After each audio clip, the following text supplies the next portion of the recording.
Hello everyone, and welcome back to the Jambar News Magazine. I'm Matt Soller, and if you don't know me, you do now. Two of Youngstown State University's Dana School of Music students, Erica Walker and Laura Bowden, earned top honors at regional competitions earlier this month. Walker is a Master of Music in Voice Performance student. She was awarded first place at the National Association of Teachers of Singing Great Lakes Regional Auditions. I think that music spoke for me when I felt like words couldn't. And so even before I ever even got involved in classically trained music or got involved academically in music, it was always really, really important to me. I always loved musical theater and watching musical theater. Bowden is a junior in music performance. She was one of 3 students selected to advance to the final round of the collegiate division of the Central Ohio Flute Association competition. Bowden's next competition takes place Saturday, where she will perform a 3-song recital. A longtime YSU professor just received a great honor. Cryshanna Leftwich was inducted into the League of Women Voters Hall of Fame. Jambar contributor Emily Wiley has more. Cryshanna Leftwich has taught public affairs and politics at YSU for 18 years. During that time, she has volunteered with a variety of organizations. The League of Women Voters celebrates women who make diverse contributions to their community. It's not just about what I can do, but how I can help individuals, whether it's students or people in the community, and how we can build a stronger community. She is very grateful to receive this honor and values it both professionally and personally. I do things just because I think it's the right thing to do. And so I don't do things because I want to get rewarded. And so personally, it makes you feel like bubbly inside and yay, people are seeing the things that you're doing. And then professionally, I think it's a good look because I feel that Youngstown is my home and I've put a lot of energy in there. Leftwich encourages everyone to get involved and help better their community. I would say you just have to do it. I mean, sometimes you have to do the right thing, you stand alone. But if you have friends or groups, I would say, the League of Women Voters is a great place to start. The YWCA of Mahoning Valley is a great place to start. Campus organizations is a great place to start. The League of Women Voters continues to serve as a platform that encourages women to make change. Leftwich was honored at the League of Women Voters dinner on March 27th. With Jambar TV, I'm Emily Wiley.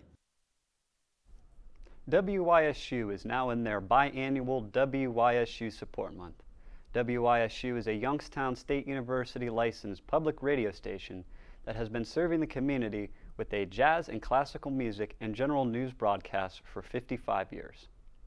WYSU Support Month is dedicated to expressing the importance of public radio to the community and fundraising. WYSU Director Gary Sexton gave some insight as to how the radio station presents itself.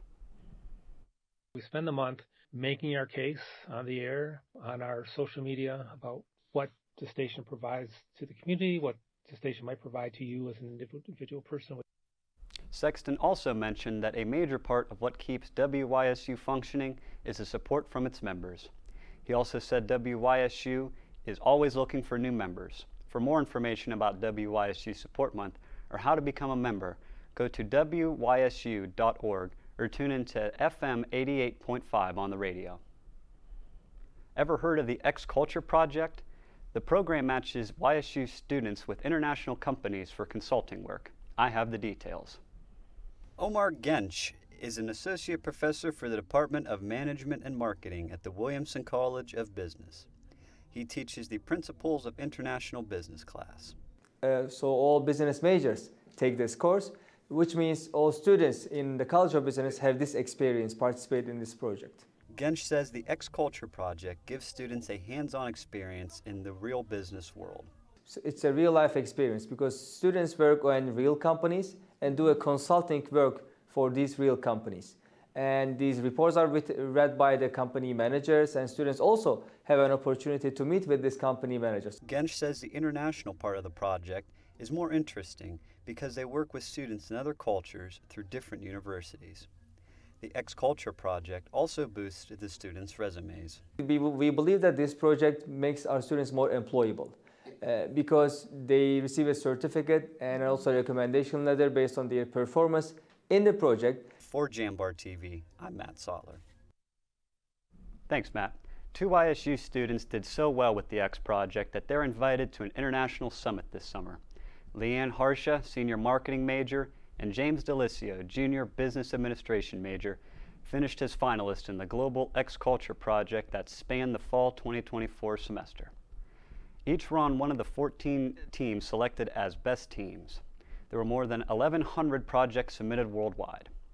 All finalists are invited to the X Culture Global Symposium in Finland during the first week of August. Nestled in the third floor of DeBartolo, students can find YSU's Penguin Pantry and Career Closet. Both operations are helmed by the Office of the Dean of Students, also on the third floor. The Penguin Pantry is an essential resource on campus as they keep a constant supply of both frozen and fresh food for students to take if needed. They also have a stock of cleaning and personal hygiene products available for students in need. The pantry runs on donations and support from various groups on campus. One group that has stepped up this semester is Lambda Pi Eta. They're the Honors Communications Society. Abby Gutowski, Lambda Pi Eta president, and Ethan Coe, political science student, delivered the items from the Penguin Pantry drive that ended March 31st. The pantry and career closet are open every day from 10 a.m. to 1 p.m.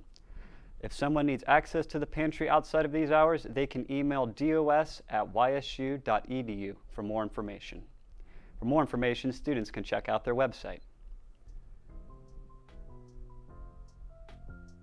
We're going to take a quick commercial break, but when we come back, we will dive into the Chill Can update.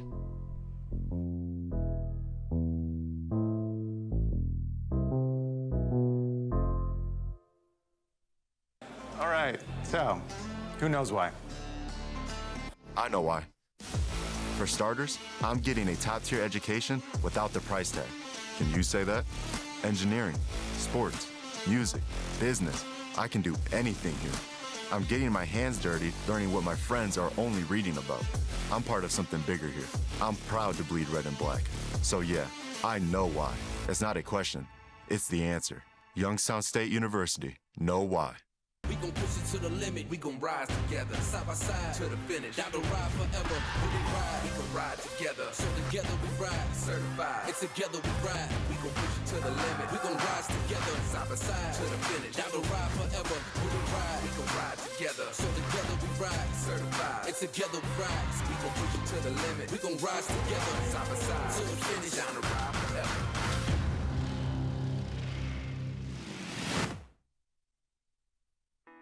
We know you hear it all the time. Why Youngstown State University? Why go to a school in the Mahoning Valley of northeastern Ohio, surprisingly beautiful as that may be? Why live on a campus that sits on the edge of the Rust Belt, historic and inspiring as that may be? In short, why choose Youngstown State? Here's why. Because when it comes to engineering, medicine, sports, business, and the skills you need to take your place in the future, we take a back seat to nobody because you can afford us, and we will afford you the opportunity to build the future you want and the life you desire. Why Youngstown State? Because we care about you, your success, and our future. Together. Youngstown State University. Now you know why.